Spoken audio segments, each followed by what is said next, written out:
स्वागत है आपका सिविल सर्विस को यूट्यूब चैनल में। सो गाइज, ये मैगजीन विजन आईएएस की मंथली मैगजीन है और आज का हमारा सेगमेंट है आईआर यानी इंटरनेशनल रिलेशंस और उसमें सब टॉपिक है भारत और यूरेशिया। ठीक है। सो भारत और यूरेशिया के बारे में हम देखेंगे।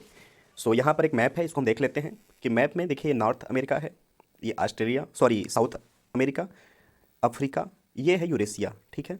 सो ये पूरा जो क्षेत्र है ये यूरेशिया के दायरे में आता है, ये ऑस्ट्रेलिया है। ठीक है। सो जो यूरेशिया है इसमें कौन कौन कंट्री से मिलकर यूरेशिया का निर्माण होता है, तो देखिए यूरोप, ठीक है, प्लस एशिया के 93 देश प्लस मध्य पूर्व। ठीक है। इतने लोगों को मिलाकर यूरेशिया का निर्माण होता है। इनकी जो आबादी है वो लगभग 5 करोड़, 5 करोड़ प्लस आबादी है। ठीक है। सो ये रहा यूरेशिया के बारे में। अब इसको हम देख लेते हैं थोड़ा डीप जाके। ठीक है। सो ये टॉपिक क्यों अभी करंट बना हुआ है, तो इसका कारण है कि विदेश नीति विशेषज्ञों के अनुसार अंतर्राष्ट्रीय संबंधों में बदलती गतिशीलता और यूरेशिया में बढ़ते महत्व के कारण भारत को यूरेशिया के प्रति एक नया एकीकृत दृष्टिकोण अपनाने की आवश्यकता है। ठीक है। सो ये कारण है कि यूरेशिया में जो कंट्री हैं किस प्रकार से अपना बहुमत बनाने के लिए, अपना प्रभुत्व स्थापित करने के लिए प्रयासरत हैं। तो उसमें भारत को पीछे नहीं रहना चाहिए। ठीक है। सो वहाँ उसी के परिप्रेक्ष्य में बातें किया गया है। ठीक है। सो यूरेशिया के बारे में हमने देख लिया कि यूरेशिया का निर्माण किन किन देशों से, किन किन भौगोलिक क्षेत्रों को मिलाकर बना हुआ है। ठीक है। अब आगे चलते हैं कि वर्तमान वैश्विक व्यवस्था में यूरेशिया के बढ़ते महत्व का क्या कारण है। ठीक है। सो देखिए, चीन का नाटकीय ढंग से उदय और उसकी बढ़ती रणनीति का हठधर्मिता। ठीक है। चीन एक केंद्रित एशियाई व्यवस्था स्थापित करने के लिए प्रयासरत है। ठीक है। इसके लिए संयुक्त राज्य अमेरिका के बिना एक नई आर्थिक व्यवस्था और सुरक्षा पहल निर्मित करने के लिए दृढ़तापूर्वक प्रयास कर रहा है। ठीक है। इसके कुछ की वर्ड हैं जिसको पाकर की सेगमेंट है जिसको लिए हर कंट्री को अपनी तरफ आकर्षित कर, जिससे इनका है बेल्ट एंड रोड इनिशिएटिव। ठीक है। क्षेत्रीय व्यापक आर्थिक भागीदारी आरसीपी। ठीक। चीन यूरोपीय संघ व्यापार समझौता जैसी परियोजनाओं के रणनीतिक महत्व से यूरेशिया में बीजिंग की शक्तिशाली प्रभाव को स्थापित किया है। ठीक है। सो ये जो यूरेशिया है, यूरेशिया में जो चाइना है, चाइना अमेरिका को प्रतिद्वंदी मान करके कहीं ना कहीं अपना भौगोलिक रूप से अपना प्रभुत्व पूरे विश्व में स्थापित करना चाह रहा है, जिससे कि अमेरिका को डिफेंड किया जा सके और भारत को डिफेंड किया जा सके, या वो जिसको भी अपना मोटिव टारगेट बनाएंगे उसको डिफेंड किया जा सके। ठीक है।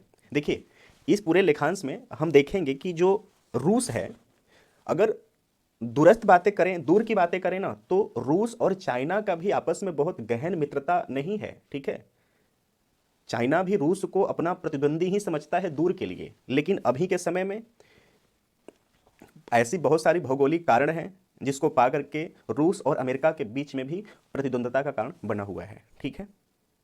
सो इस समय रूस चाइना एक हो चुके हैं, किनके खिलाफ? अमेरिका के खिलाफ। ठीक है।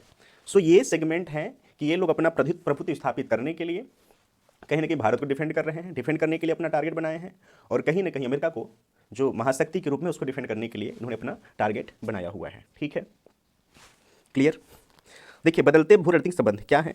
चीन और अमेरिका के मध्य बढ़ते वैमनस्य ने चीन और रूस को संयुक्त राज्य अमेरिका का मुकाबला करने हेतु अपने संबंधों को मजबूत करने के लिए प्रेरित किया है। ठीक है। उसकी हम बात कर रहे थे। ठीक है। जो बेल्ट रोड इनिशिएटिव है, यूरेशियन इकोनॉमिक यूनियन, देखिए ये जो यूरेशियन इकोनॉमिक यूनियन है, ये देखिए क्या है, इसमें जो यूरोपीय संघ के जो कंट्री हैं, ठीक है, उनमें सीमा शुल्क के लिए होता है कि जो इसका मेंबर है, ठीक है, उनके साथ सीमा शुल्क नहीं लगेगा, या सीमा शुल्क एक मामूली आधार पर रहेगा, लेकिन जो इसके मेंबर नहीं है उनके साथ जैसे सीमा शुल्क लिया जाता है उस आधार पे लिया जाएगा। ठीक है। सो ये जो ईयू है यानी यूरेशियन इकोनॉमिक यूनियन है, इस पे भी समझौता इन्होंने किया है। आर्कटिक क्षेत्र के सहयोग, ऊर्जा, व्यापार, संयुक्त उत्पादन और सैन्य अभ्यासों के साथ चीन और रूस के बीच सहयोग हालिया में बढ़ा हुआ है। ठीक है। देखिए, यूरेशियन इकोनॉमिक यूनियन एक सीमा शुल्क संघ है जो गैर यूरेशियन इकोनॉमिक यूनियन सदस्यों के साथ आयात पर शुल्क आरोपित करता है। ठीक है, इसको हम जान लिए। अब आगे चलते हैं। क्षेत्रीय भू रणनीतिक गठबंधन क्या है? संयुक्त राज्य अमेरिका के एक अन्य विरोधी ईरान से चीन एवं रूस की नज़दीकियां बढ़ रही हैं। तीनों ने हाल ही में ओमान की खाड़ी में एक संयुक्त सैन्य अभ्यास भी किया है। ठीक है, ईरान भी चीन के बेल्ट एंड रोड इनिशिएटिव में एक महत्वपूर्ण सदस्य है। ठीक है, सो आप इस पूरे मैटर को अगर देखेंगे तो आप ये समझ पाएंगे कहीं ना कहीं जो चाइना है, वह जो विश्व की महाशक्ति अमेरिका है, उसको कहीं ना कहीं डिफेंड करने के लिए हर वो पैतरा अपना रही है जिससे कि अमेरिका के प्रभुत्व को खत्म किया जा सके। उसके लिए इन्होंने क्या किया कि एक दुश्मनों के साथ इन्होंने मित्रता कर लिया। ठीक है, क्लियर। रूस से इन्होंने अपना गठबंधन किया है। ठीक है,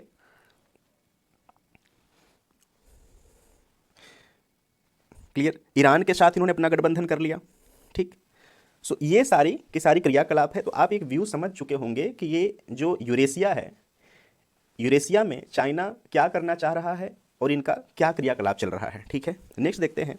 साथ ही चीन, ईरान, रूस, तुर्की, पाकिस्तान रणनीतिक पंचकोण आकार ले रहा है जो यूरेशिया और पश्चिमी एशिया की भू राजनीति को प्रभावित करेगा, शक्ति के क्षेत्रीय संतुलन में गहरा प्रभाव डालेगा। ठीक है, सो जो चाइना है, ईरान, रूस, तुर्की, पाकिस्तान, ठीक है, कहीं ना कहीं एक समूह का रूप ले रहा है जो कि भौगोलिक रूप से एक बड़ा इंपैक्ट डालेगा। ठीक है, ठीक। अब देखिए, अगर भारत की बात करें तो भारत को कहीं ना कहीं अगर पाकिस्तान को डिफेंड करना है, संतुलन बनाना है, तो तुर्की के साथ भी बहुत ही सोच समझ कर रास्ता बनाना पड़ेगा हमें। क्यों? क्योंकि जो तुर्की है वो बहुत बड़ा समर्थक है किसका? वो पाकिस्तान का। ठीक है, सो आगे हम अपना कंट्री की भी बात करेंगे कि इंडिया का क्या परिप्रेक्ष्य चला, के टॉपिक तो वही है तो उस पर बात हम करेंगे, लेकिन फिलहाल जो जो सेगमेंट मिलते जा रहे हैं उस पर बात करते जा रहे हैं। ठीक है, आर्थिक विकास के लिए मजबूत संभावनाएं।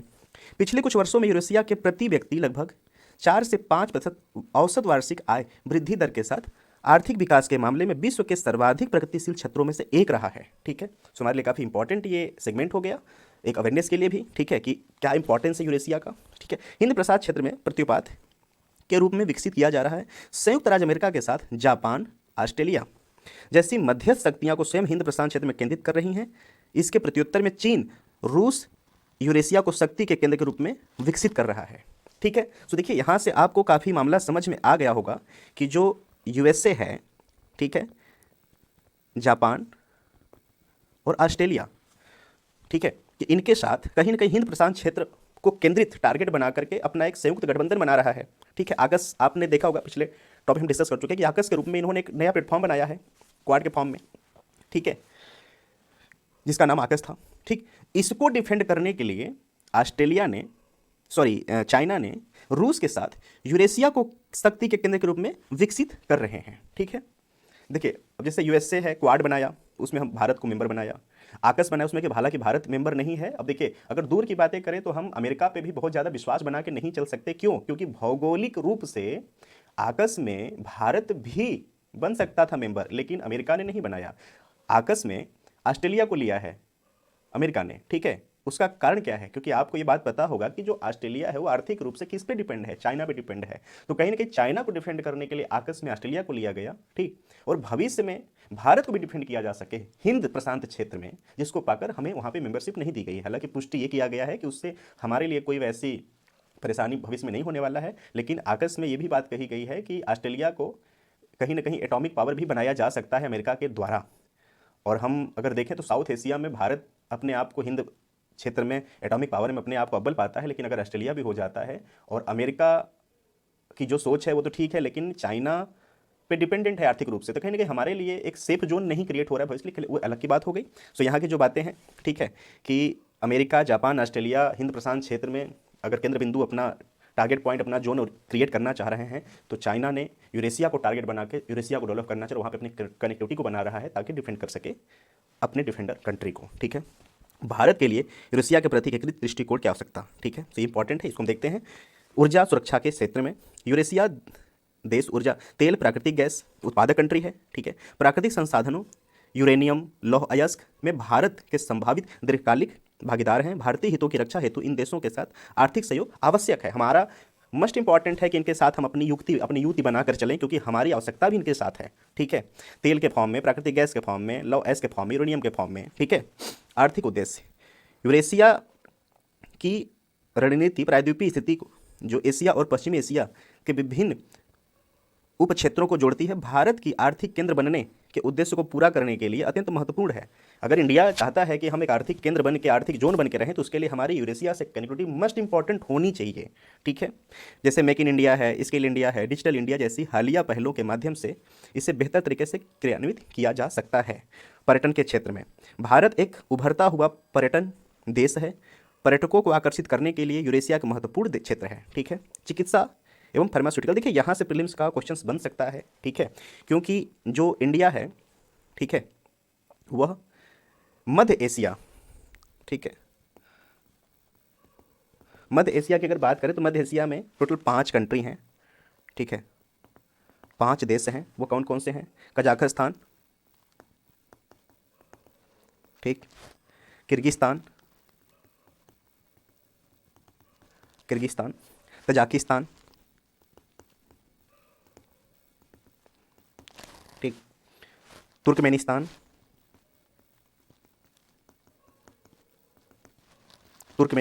और उज्बेकिस्तान। ठीक, ये टोटल 5 कंट्रियों को मिला करके मध्य एशिया का निर्माण हुआ है। मैं रिपीट कर दे रहा हूँ, कजाकिस्तान, किर्गिस्तान, तुर्कमेनिस्तान, तजाकिस्तान और उज्बेकिस्तान। ठीक है, सो मध्य एशिया के लिए हमारी कनेक्टिविटी बहुत इंपॉर्टेंट है। उसकी यहाँ पर बात की गई कि भारत सभी 5 मध्य एशियाई देशों को जोड़ने हेतु टेली एजुकेशंस और टेली मेडिसिन कनेक्टिविटी प्रदान करने के लिए मध्य एशिया ई नेटवर्क स्थापित करना चाह रहा है, काम कर रहा है, जिसका केंद्र भारत होगा। ठीक है, नेक्स्ट पैरा हमारा कुछ इस प्रकार है। रणनीतिक उद्देश्य, यूरेशिया क्षेत्र चीन और रूस पर अपनी निर्भरता को कम करने में रुचि रखता है। ठीक है, क्लियर। सो ये भी लाइन इंपॉर्टेंट है हमारे मेंस के लिए भी। सो मैं रिपीट करता हूँ कि यूरेशिया जो क्षेत्र है वह चीन और रूस पर अपनी निर्भरता को कम करने में रुचि रखता है। ठीक, और इस रुचि का हम फायदा उठा सकते हैं।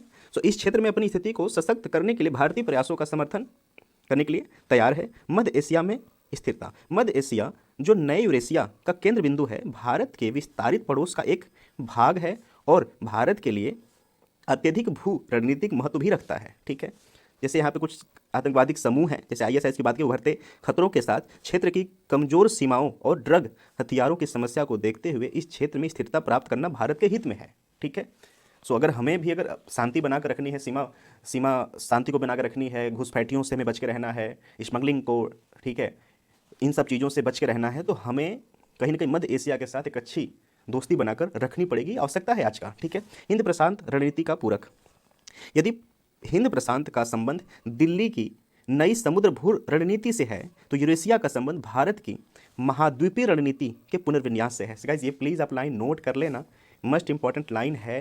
ठीक है, कि हिंद प्रशांत जो रणनीति है, ठीक है, अगर इम्पॉर्टेंट है कि दिल्ली की नई जो आज का जो राजनीति है कि हिंद प्रशांत को मिलाकर देखा जाए, यहाँ पर हर एक, जैसे चाइना हुआ, ऐसे कंट्रियों को डिफेंड करने के लिए हिंद प्रशांत अमेरिका के साथ में गठबंधन करके चलना चाहिए, शक्ति को बनाकर चलना चाहिए। अगर ये महत्वपूर्ण है तो यूरेशिया का संबंध भारत की महाद्वीपीय रणनीति का भी पुनर्विन्यास है। इसकी आवश्यकता सीमा विवाद जैसे महाद्वीपीय मुद्दों का समाधान करने के लिए। ठीक है, सांस्कृतिक संबंधों को मजबूत करना, यूरेशिया और भारत की सभ्यताएं प्राचीन काल से ही एक दूसरे से संबंधित हैं। बौद्ध युग में संघ और श्रेणी के मध्य सहयोग से दोनों क्षेत्रों के बीच स्थायी संपर्क का निर्माण था। ठीक है, सो आज का ऐसा नहीं कि हमारा उनके साथ एक अच्छा संबंध है, पूर्व से ही हमारा संबंध उनके साथ अच्छा रहा है। ठीक है, साझी परंपराओं और बौद्ध संस्कृति के कारण साइबेरिया के लोग, ठीक है, ये देखिए जो रसिया है, रसिया का क्षेत्र जो साइबेरिया है, उनकी बातें की जा रही हैं, और भारत हिमालय क्षेत्र के लोगों के लिए विशिष्ट ऐतिहासिक सांस्कृतिक समानताएं हैं। जो रूस का साइबेरिया क्षेत्र है और हमारा भारत का जो हिमालय क्षेत्र के लोग हैं, उनकी सांस्कृतिक ऐतिहासिक एकता समानता काफ़ी आपस में मिलती हैं। ठीक है, सो भारत के लिए आगे की राह क्या है? सो यूरोपीय संघ और नाटो के सदस्यों के साथ अधिक जुड़ाव यूरोप के साथ सतत सुरक्षा वार्ता की दिशा में एक महत्वपूर्ण कदम के रूप में भारत को यूरेशिया नीति के तहत यूरोपीय संघ और उत्तरी अटलांटिक संघ यानी नाटो दोनों के साथ बेहतर संबंध स्थापित करना चाहिए, क्योंकि भाई देखिए यूरोप भी यूरेशिया का पार्ट है ना, यूरोपीय संघ, तो उसके लिए उसके साथ हमारा एक अच्छा रिलेशन बनाकर चलना हमारी कहीं ना कहीं समय की ज़रूरत है, ठीक है। तभी हम अपने आप को आर्थिक केंद्र बिंदु बनाकर स्थापित कर पाएंगे और कहीं ना कहीं अपने प्रतिद्वंदियों को हम डिफेंड कर पाएंगे इन फ्यूचर, जैसे में चाइना हुआ, तुर्की हुआ, पाकिस्तान हुआ, ठीक है। भारत रूस संवादों को तीव्र करना, रूस चीन को एक दीर्घकालिक प्रतिद्वंदी के रूप में देखता है। इसकी बातें पहले भी कर चुके कि आज उन्होंने समय को जरूरत को समझते हुए अमेरिका को डिफेंड कर रहे हैं, क्योंकि अमेरिका के डिफेंडर दोनों हैं, चाइना भी है, रूस भी है, ठीक है। लेकिन आज समय की जरूरत क्या है कि अगर चाइना और रूस मिल जाए तो एक बड़ी शक्ति के फॉर्म में अमेरिका को डिफेंड कर सकते हैं रणनीति के आधार पर, ठीक है। लेकिन रूस और चीन एक दीर्घकालिक प्रतिद्वंदी के रूप में अपने आप को दूसरे को देखते हैं, इसलिए इस क्षेत्र में बीजिंग की शक्ति को कम करने के लिए ग्रेटर यूरेशियन पार्टनरशिप यानी जीईपी के दायरे को बढ़ाकर भारत, ईरान, दक्षिण कोरिया जैसे देशों को शामिल करना चाहता है। यह भारत के लिए एक अवसर है जहां दोनों देश मध्य एशिया, अफगानिस्तान, रूस के सुदूर पूर्व और अटलांटिक जैसे क्षेत्रों के सहयोग करके अपने संबंधों को प्रगाढ़ कर सकते हैं तथा यूरेशिया सुरक्षा पर सहयोग में वृद्धि कर सकते हैं, ठीक है। भू आर्थिक सहयोग, क्षेत्रीय बुनियादी ढांचे से सतत विकास हेतु बड़े पैमाने पर आर्थिक समाधान जुटाने और यूरेशिया के संवाद को आकार देने हेतु राजनीतिक प्रभाव एवं अपनी महत्वपूर्ण इस सॉफ्ट पावर का उपयोग करने के लिए हिंद प्रशांत संवाद में शामिल होने हेतु भारत यूरोपीय संघ के देशों का अनुसरण कर सकता है, ठीक है। सो देखिए इंपॉर्टेंस ये है जिसको हम बहुत भली भांति देख लिए, कुछ पॉइंट बचे हैं इसको बात कर लेते हैं कि ईरान और अरब प्रायद्वीप के साथ सहयोग। ईरान की अवस्थिति अफगानिस्तान और मध्य एशिया के भविष्य के निर्धारण में ईरान को अत्यधिक महत्वपूर्ण बनाती है तथा इस क्षेत्र में अरब की अत्यधिक महत्वपूर्ण धार्मिक प्रभाव है। इन देशों के साथ भारत का भागीदारी तुर्की के साथ पाकिस्तान के गठबंधन को नियंत्रित करने में अत्यंत महत्वपूर्ण है, ठीक है।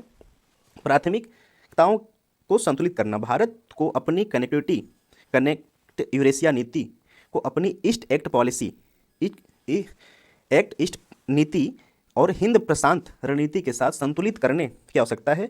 ब्रिक्स, एससीओ और रूस, भारत एवं चीन रिक समूह का महत्वपूर्ण सदस्य होने के नाते भारत को इन प्लेटफॉर्म का उपयोग रूस और चीन के साथ बहुआयामी रणनीतिक सहयोग को बढ़ावा देना चाहिए। सो गाइज, आप जहाँ तक सारी की सारी चीज़ों को समझ गए कि भारत और यूरेशिया का क्या आपस में संबंध है, इनका एक क्षेत्र के रूप में क्या डिमांड है, ठीक है।